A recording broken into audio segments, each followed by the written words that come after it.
I dialed Clara's number the way you hold your breath before stepping into cold water.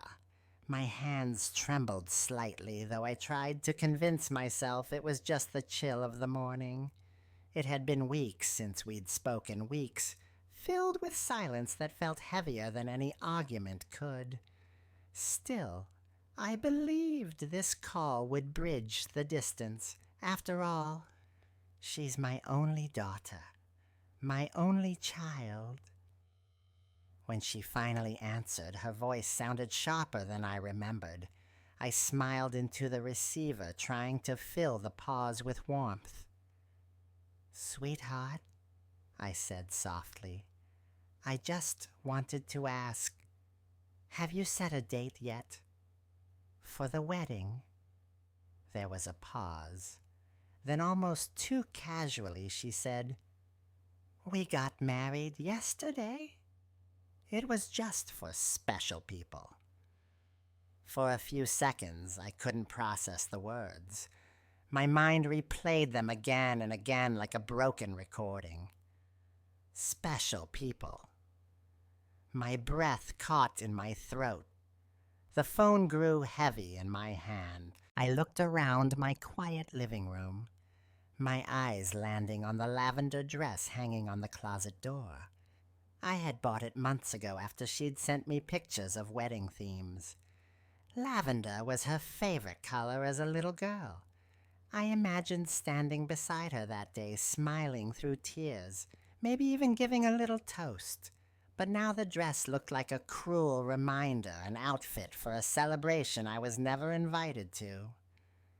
The silence stretched on. I think she said something after that, maybe about how it was just small and private, but the words melted into static. My heart was beating so loudly it drowned everything else out. I hung up before I could start begging. I sat there, staring at nothing, while my reflection stared back at me from the dark TV screen across the room. My chest felt hollow, the kind of emptiness that comes when love turns into shame. I thought of everything I'd done for her and Ethan over the last few years, paying their rent, when money was tight, covering their emergencies, sending little care packages because she said they couldn't afford groceries that week. I told myself it was love. That's what mothers do, right? We help. We give, we sacrifice, we stay useful so we can stay close. But special people, that phrase kept slicing through me again and again until I could almost feel it echo in my ribs. I had always believed the distance between us was just bad timing, busy schedules, growing pains. Now I saw it clearly. It wasn't distance, it was dismissal. My sister Hannah called a few hours later, cheerful and clueless. "So, how was the big day?" she asked, laughing lightly. I stared at the lavender dress again, the shoes still boxed beside it, the envelope of money I'd saved to give them as a blessing. I couldn't tell her the truth. Not yet. So I lied something about a small ceremony, just them and close friends. The lie tasted like metal in my mouth. That night I didn't sleep. Every time I closed my eyes, I saw Clara as a little girl running toward me after a storm, whispering, "You're my favorite person, Mom." I used to believe that memory would comfort me someday. Instead, it haunted me. It reminded me of how quickly love can curdle when you keep pouring it into someone who's already full of themselves. By morning, I knew one thing for certain. That lavender dress would never leave its hanger. It would stay there as a quiet witness to the moment I finally understood my daughter didn't just forget to invite me. She had already erased me. After that call, the silence in my house felt heavier than ever. I kept replaying our last words, wondering where things had gone wrong. Maybe I had loved her too much. Or maybe I had confused giving with keeping. For 3 long years, I had carried Clara and Ethan like a secret debt. When they struggled to pay rent, I sent checks without hesitation. When their refrigerator broke, I ordered a new one online before they even asked twice. When Clara said they couldn't afford the couch she wanted, I covered it, telling myself it was just a gift. I even wired money for what she called emergencies, though. Somehow those emergencies showed up every month. I told my friends it was fine that I didn't mind helping them get started. But deep down, I was terrified of losing her. So, I stayed useful. I thought that if I gave enough money, time, energy, even parts of my dignity, she'd see my worth. I thought sacrifice was the price of love. I used to justify everything. They're still young, I told myself. They just need a little help until they're stable. But stability never came. Every time I tried to set a boundary, Clara would remind me of everything I hadn't done as a single mom, and guilt would take over. I'd grab my checkbook before my heart had a chance to speak. There's a strange thing about love. When it turns into fear, you stop giving because you want to, and start giving because you're scared not to. I didn't see that shift happen. It crept in quietly like a leak under the floorboards, until the foundation of our relationship was soggy with resentment. On Sundays, when other parents bragged about their kids buying them dinner or fixing their backyard fence, I smiled and nodded. I never said that my daughter's idea of love came with a price tag. I kept her secrets, as if protecting her would redeem me. Looking back, I realize how many birthdays, doctor appointments, and small joys I skipped to make sure her bills were paid. I lived on canned soup some months just so she and Ethan could dine out and post smiling pictures online. I'd scroll through her photos and see them laughing in new clothes. Their apartment spotless, her hair freshly done, and I'd tell myself, at least she's happy. But the truth is, I was trying to buy my place in her happiness. That kind of love empties you slowly. It doesn't break you in a dramatic moment. It just drains you day by day until there's nothing left but silence and a long list of transfers on your bank statement. After the wedding news, I started seeing everything differently. Every receipt, every wire, every thank you mom text followed by a request for more. It wasn't generosity anymore, it was survival training, and I had been the one paying the tuition. For the first time, I questioned what I was doing. Was I really helping her? Or was I teaching her that I would always clean up her mess? The thought made my chest tighten.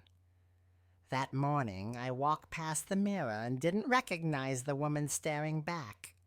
She looked tired, smaller somehow. I realized I hadn't bought anything for myself in years.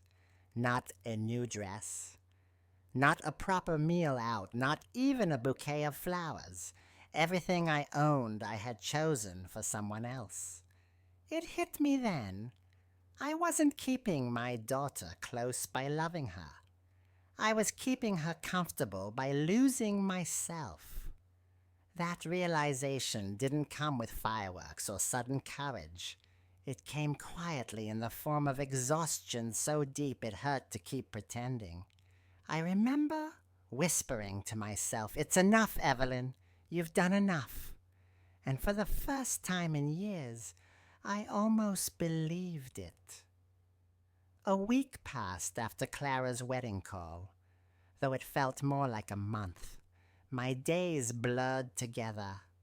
I'd move through the house like a shadow, folding and refolding the same blanket, brewing coffee I didn't drink, watching the light change across the floor without really seeing it. Then, one afternoon, the phone rang. The name on the screen made my chest tighten. Clara. For a second, I thought maybe she was calling to apologize, to say she'd been overwhelmed, that she'd made a mistake leaving me out. A mother's heart will always reach for hope even after it's been bruised. I answered, trying to steady my voice. She didn't waste time. "Mom," she said quickly, "the rent is due. The landlord's threatening to lock us out. You forgot to make the transfer." Forgot. The word stung like a slap, as if wiring money to her was part of my breathing routine. For a brief moment, my old instincts kicked in the part of me that would grab my purse, skip my own doctor's appointment, and rush to fix it. I saw flashes of myself running through the rain to deposit cash before the bank closed, living on toast and beans for weeks so she and Ethan could enjoy steak. But something inside me had shifted since that lavender dress stayed hidden in the closet. I sat very still, feeling my heartbeat slow to something deliberate. "Clara," I said softly, "didn't I tell you I only help special people?" There was a long pause. I could almost hear her breath catch. Then came her voice, confused, angry, a little scared. "Mom, don't be cruel." Cruel. That word hit me differently this time. For years I had believed that love meant saying yes, that refusal was cold and unmotherly. But now cruelty wasn't in my refusal, it was in how much I had allowed myself to be used. My hand trembled slightly, not from guilt or fear, but from holding my ground for the first time in years. "I have to go," I said calmly, before she could spin another excuse. I ended the call. The silence afterward felt strange, thick but clean, like air after a storm. My house had never been so quiet. I sat there, not moving, just breathing. The emptiness that once felt painful now felt almost peaceful.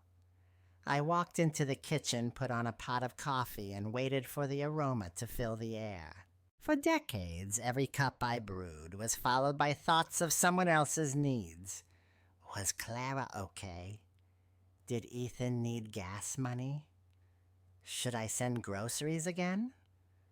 But that morning I poured the coffee into my favorite chipped mug and took a sip. Slow, steady, without guilt. It was just coffee. Bitter, hot, ordinary. Yet it tasted like something new, like a beginning. I didn't dance or cry or throw away old photos. The change was quieter than that. It was in the simple act of choosing myself, in the realization that love without respect isn't love, it's servitude, dressed as devotion. When you spend years giving everything to people who only take you, start to forget what it feels like to own your choices. That day I remembered. I didn't know what would come next. I didn't know if she'd call again or if I'd ever see her face. But as I stood in that small kitchen, sunlight hitting the counter, I felt kind of peace I hadn't felt in decades. Saying no didn't make me cruel. It made me whole. That night I sat at my dining table surrounded by a small mountain of papers, old receipts, transfer slips, handwritten notes, and bank statements. The table looked like a battlefield of my own making. For the first time in years, I wasn't sorting bills to send money out. I was tracing the history of every dollar that had quietly left my hands. Rent payments, grocery transfers, furniture purchases, emergency wires, birthday gifts, small apologies wrapped in $100 bills. I started adding the numbers. 500 here, 800 there, sometimes more. I kept the calculator close, but my mind could barely keep up. I remembered each moment, each excuse. The time Clara said she and Ethan's refrigerator broke down right before Christmas and I bought them a new one online. The urgent medical bill I paid for, which later turned out to be a spa weekend. The job layoff that somehow ended with new furniture from a boutique store. By the time I was done, the total stared back at me in silent judgment. $30, $400. I leaned back in my chair, staring at the ceiling, trying to breathe through the ache that sat heavy in my chest. $33,400. My husband Robert's savings. The money we had set aside for retirement, for a peaceful old age, for rainy days. And I had spent it all trying to buy love that should have been freely given. It hit me like a quiet confession I had used my husband's legacy to purchase respect that never existed. I whispered it aloud, as if saying it would make it more real. I paid for her love. The words burned as soon as they left my mouth. For years I had believed that generosity could bridge any gap that money was a language love could understand. But now, staring at that total, I realized money hadn't kept us connected, it had made me disposable. The more I gave, the less I was valued. That was the hardest truth to swallow. I picked up one of the bank slips and studied my own signature at the bottom. So small, so neat, so willing. I thought of Robert. Then his photo sat quietly on the sideboard, smiling the way he always did when he caught me fussing over others. I could almost hear his voice, gentle but steady, asking Evelyn when was the last time you did something for yourself. I couldn't remember. The guilt in my chest shifted into something sharper. Not anger exactly, clarity. The kind that doesn't explode but cuts clean. For the first time in a long time, I wasn't just sad. I was done. The next morning, I walked into the bank with my purse tucked under my arm. The clerk, a familiar man named Mr. Kane, who had processed countless transfers for me, looked up in surprise. He probably expected me to hand him another check. Instead, I said steady and clear, I want to cancel every automatic payment to Clara and Ethan. He blinked, confused. All of them misses. Parker, you've never missed a transfer in 3 years? Yes, I said quietly. And that's exactly the problem. I signed the cancellation forms with hands that trembled not from fear this time, but from release. When the papers were done, I stood there for a moment feeling lighter, like I had just taken a deep breath after being underwater for too long. Stepping outside, I noticed things I hadn't in months. The air felt cooler, the sky brighter. Even the street noises, cars' footsteps, laughter sounded alive again. For the first time in years, my money was mine. My choices were mine. My life was mine. And as small as that moment might seem to someone else, to me, it felt like a revolution. 3 days passed after I canceled the transfers. The house was quieter than I had ever heard it. No buzzing phone, no polite requests disguised as emergencies, just stillness. I brewed coffee in the morning, paid my own bills, and even took a short walk around the block. For once, life felt calm, almost ordinary. But peace rarely lasts long when people realize they've lost control over you. That afternoon, I turned the corner to my street and noticed 3 unfamiliar cars parked in front of my house. My stomach tightened. The air felt wrong, like the heavy stillness before a storm. As I stepped inside, the first thing I saw stopped me cold. Clara and Ethan were standing in my living room. Between them was a man in a gray suit holding a leather folder. My dining table, the same one where I had counted every dollar of my mistakes, was covered in scattered documents. My personal papers, my bank statements, copies of my property deeds. My pulse quickened. Clara turned to me with a practiced smile, her voice syrupy sweet. "Mom, we were just worried about you. You've been so distant. This is Mr. Fallon. He's an attorney. He's here to help you set up some temporary paperwork so we can manage your finances for a little while, just to make things easier for you." Ethan nodded. His arms crossed, a smug look on his face. The man in the suit offered a polite smile, sliding the folder across the table toward me. For a second, the room seemed to tilt.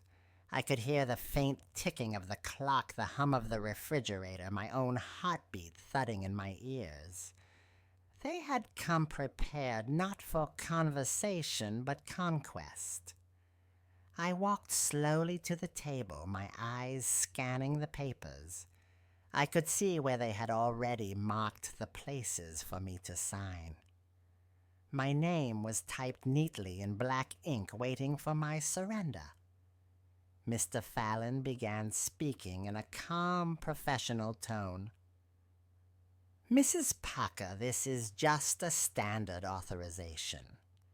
It allows your daughter to make financial decisions on your behalf for your peace of mind." Peace of mind. The words sounded like poison wrapped in silk. My palms were damp, but I refused to let them see fear. I looked at the folder, then back at Clara. Her expression didn't hold guilt or love, just quiet expectation, as if she'd already won. Something inside me snapped into place. Not panic this time, but clarity, the kind that comes after years of being underestimated. Without saying a word, I picked up the folder. Every eye followed me as I walked to the kitchen trash can. I opened the lid and dropped the folder inside. The sound it made when it hit the bottom, that soft final thud, felt like thunder. I turned back to them, voice steady but sharp. "No transition is happening here except yours to the door." For a long, tense moment, no one moved. Clara's face twisted, the sweetness gone. "Mom, don't be like this. We're trying to help you." Ethan muttered something under his breath. Something about me being paranoid. The lawyer adjusted his tie, still trying to smile. "Mrs. Parker, these are simple safeguards. It's for your own good." I took a step forward, my hands no longer shaking. "My peace of mind will return the moment you leave." We stared at each other, a silent standoff. Then, realizing I wasn't bluffing, they began to gather their things. Clara's eyes flashed with something dark, a mix of anger and disbelief. As they walked out, Ethan mumbled, "You'll regret this." When the door finally closed, I locked it. Then I leaned against it, my body trembling. But this time, it wasn't fear. It was adrenaline power and grief tangled together. I looked around my house, the one I had built with love and memory, and realized something painful but freeing. Their love had never been love at all. It was leverage. And if they couldn't control me through guilt, they would try through the law. I didn't know it yet, but that day marked a new phase of battle. One where love would turn into paperwork and family would weaponize the word care. They thought they could scare me into submission. They had no idea what they had just awakened. 3 days after I threw that folder into the trash, the doorbell rang early in the morning. I was still in my robe halfway through making coffee. When I opened the door, a neatly dressed woman stood on my porch with a clipboard in hand. Her expression was polite, professional, but her words hit like ice water. "Mrs. Parker, I'm with the Department of Senior Services. We've received a report about concerns regarding your mental state. May I come in?" For a second, I couldn't speak. My lips parted, but nothing came out. Concerns? Mental state. The words buzzed in my ears, each one sharper than the last. I didn't need anyone to tell me where this accusation came from. "Clara." I stepped aside, letting the woman in. My hands shook as I motioned toward the living room. She took a seat, flipping through her clipboard, asking questions in that gentle, rehearsed tone reserved for people they already suspect are unwell. I sat across from her, heart pounding so loud I could barely hear the sound of her pen scratching against the paper. When she asked if I had anyone who could speak on my behalf, something in me snapped out of shock and into focus. I excused myself, walked to my desk, and found a business card I had tucked away months earlier. Mr. Graham, the lawyer my friend Eleanor once recommended. He had helped her with a similar situation when her nephew tried to gain access to her finances. I called him immediately. My voice trembled as I explained what was happening. To my surprise, he arrived within the hour, tall, composed, and calm in a way that made me feel safe again. When I opened the door for him, he greeted the investigator with a firm handshake. "Let's make sure Mrs. Parker's side is properly represented," he said, in a tone that was both polite and immovable. He turned to me. "Evelyn, show her what you showed me." I led them both to the dining table, where I had neatly organized my bank records bills and notes from the past 3 years. Each document was in order, every check signed, every payment logged. My house was spotless, groceries stocked, doctor appointments listed in my planner, handwriting steady and clear. As I spoke, something inside me steadied. I explained my routines, my daily habits, my budgeting. I described the morning walks I took, the volunteer work I was starting, even the art classes I'd been looking into. The more I talked, the less I sounded like the frail woman Clara had described in whatever story she'd spun. The investigator listened closely, her pen slowing down. She flipped through my papers one last time before setting them aside. "Mrs. Parker," she said finally, "I see no cause for intervention. Thank you for your cooperation. I'll be closing this report."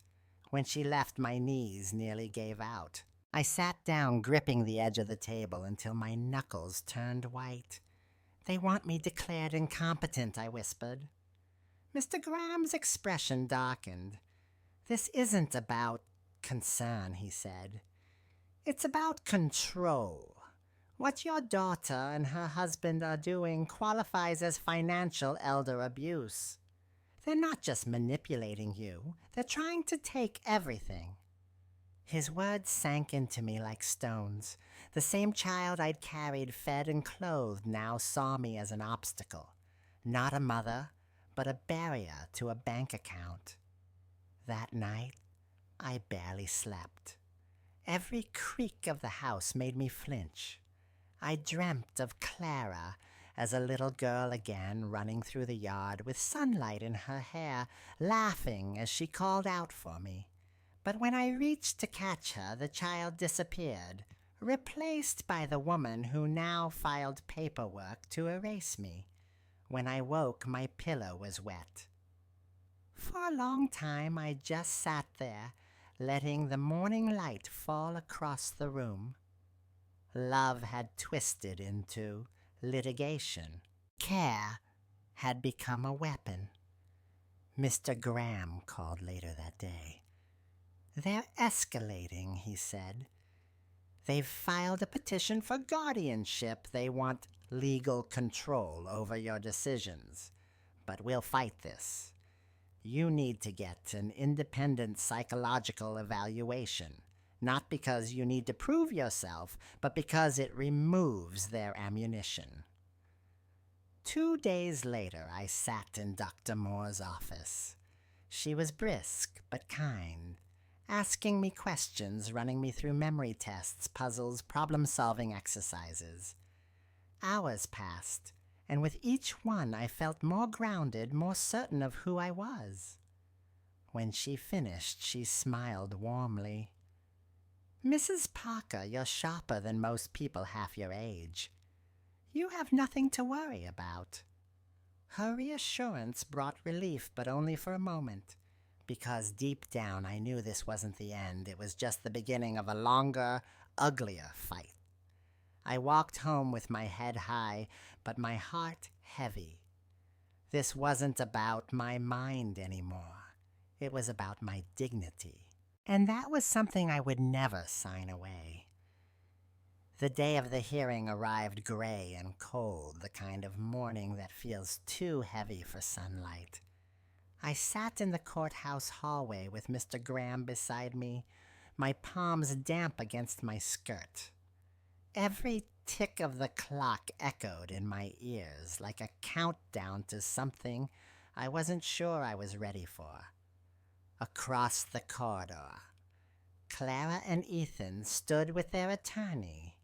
They looked calm, composed, like people who expected to win. Clara was dressed in black hair, pulled back neatly, her eyes red but dry. She caught my gaze once, then quickly looked away. When the bailiff called our case, I stood. My knees shook, but I lifted my chin. Mr. Graham gave me a small nod. "Steady," he whispered. Inside the courtroom, everything felt magnified. The shuffle of papers, the creak of wooden benches, the cold hum of the fluorescent lights. The judge, a man with kind eyes but a serious expression, sat high above, reviewing the documents before him. Clara was called first. She walked to the stand, a tissue already in her hand. Her voice trembled just enough to sound believable. "Your Honor," she began, "my mother's decline has devastated us. She's been confused, spending irrationally refusing our help. We only want to protect her before she loses everything." Tears slid down her cheeks as she spoke, perfect in their timing. I watched her perform each line, rehearsed, each pause carefully placed. She looked fragile, loving, heartbroken, everything a dutiful daughter should be. When she finished, I could almost feel the room leaning toward sympathy. Even the judge looked momentarily softened. But then Mr. Graham stood. His calm presence filled the silence like a tide rolling in. "Miss Parker," he said, his tone gentle but precise. "When was the last time you called your mother without asking for money?" The question hung in the air, sharp as glass. Clara froze. Her lips parted, but no words came. The pause stretched until even the court reporter looked up. Finally, she muttered, "That's not fair." "It's irrelevant." Mr. Graham didn't press. He simply nodded. "Of course." Then he turned toward the judge. "Your Honor, sometimes silence is more telling than words." Next came the witnesses Clara had recruited. The pharmacist stumbled through his statement, admitting he had signed a document without fully understanding it. The neighbor, A grumpy man who'd always complained about my visitors went on a tangent about parking and noise, revealing more resentment than actual concern. With each testimony, Clara's story started to crumble. Then it was my turn. I walked to the stand, my legs trembling but steady enough to carry me. I took a breath before speaking. Your Honor, I've lived alone for years. I pay my own bills. I cook my own meals. I walk every morning. I've helped my daughter financially for 3 years. $33,400 to be exact. I gave because I loved her, not because I was incapable. I paused, my throat tight. But when she told me I wasn't special enough to attend her wedding, I realized I wasn't helping her anymore. I was funding her disrespect. When I stopped, she didn't call to ask if I was okay. She called to take what was left. The courtroom was silent. I could feel every eye on me, but for once I didn't shrink from it. I looked at the judge directly. I regret many things, Your Honor, but I don't regret saying no. That's the moment I began protecting myself. Mr. Graham gave a small nod of approval. Across the room, Clara's mask cracked. She turned to Ethan, whispering angrily, her eyes flashing. The judge sat back, hands clasped. The silence stretched long enough for me to hear my heartbeat. Then he cleared his throat. After reviewing the evidence, it is the finding of this court that Mrs. Evelyn Parker is fully competent. What we have here is not incapacity, but a clear attempt at financial exploitation. The petition for guardianship is denied. The words washed over me like sunlight breaking through storm clouds. My breath came out shaky, almost a laugh, almost a sob. Across the aisle, Clara's face twisted into fury. Ethan muttered something I couldn't hear. Their lawyer gathered his papers, avoiding eye contact. As they passed me, Clara leaned in close, her voice low and venomous. You'll regret this.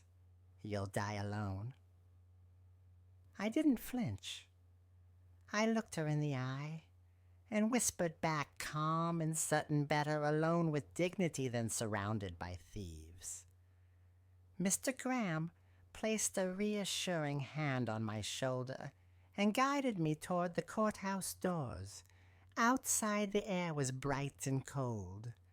For the first time in years, it felt clean. Evelyn, he said softly, it's time to think about your legacy. Update your will.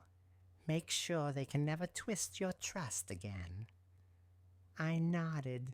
The word legacy lingered in my mind, not as something to pass down, but as something to rebuild. That afternoon, I sat at my desk drafting new papers, each line a boundary carved in ink. No lump sums, no blank checks, no open doors.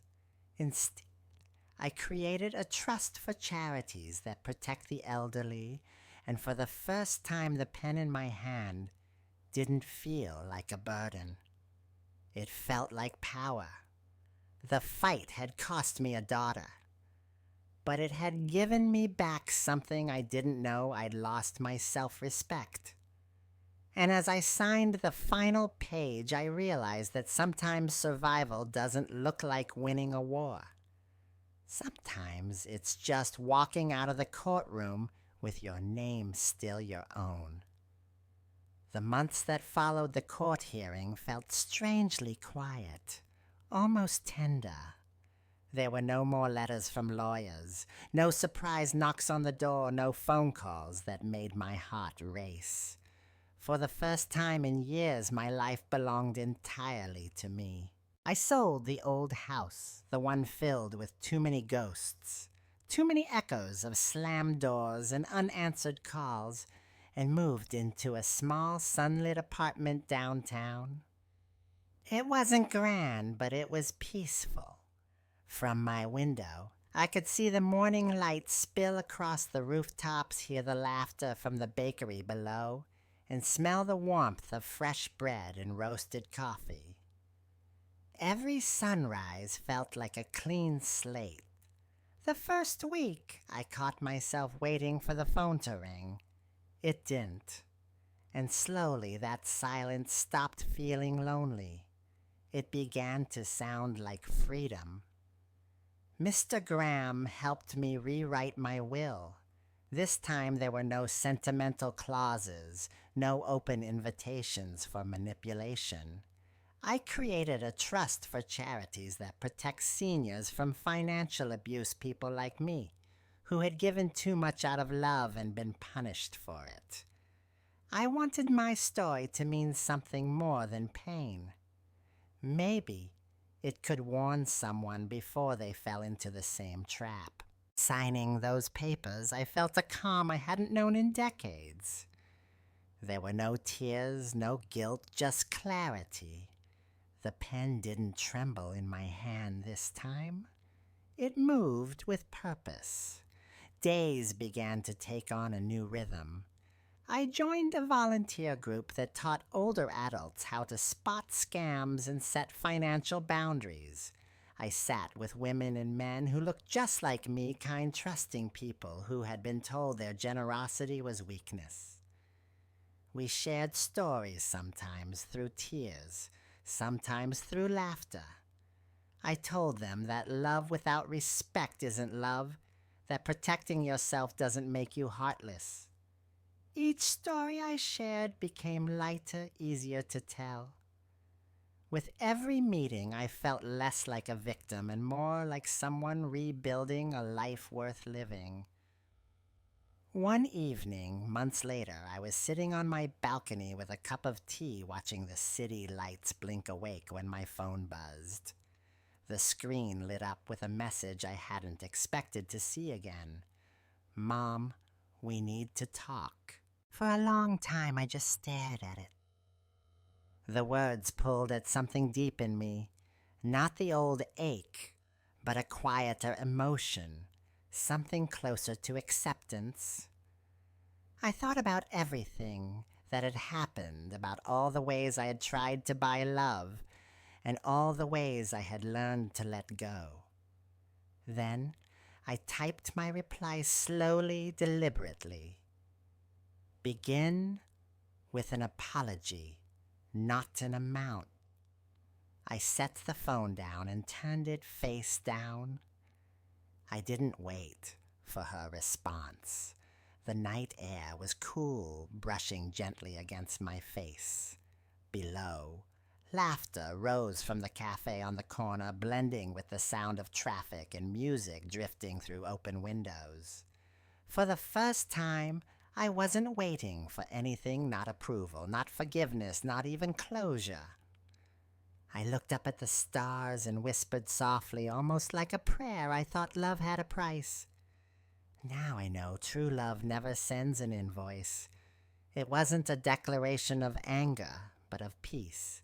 I had lost the version of my daughter I once knew, but I had found myself in the process. And as the city lights flickered in the distance, I realized something simple yet profound. Healing doesn't always look like happiness. Sometimes it's just the quiet understanding that you've survived, learned, and finally come home to yourself. That night I slept soundly. No dreams, no regrets, just stillness. Because for the first time in years, I wasn't living for anyone else. I was living for me.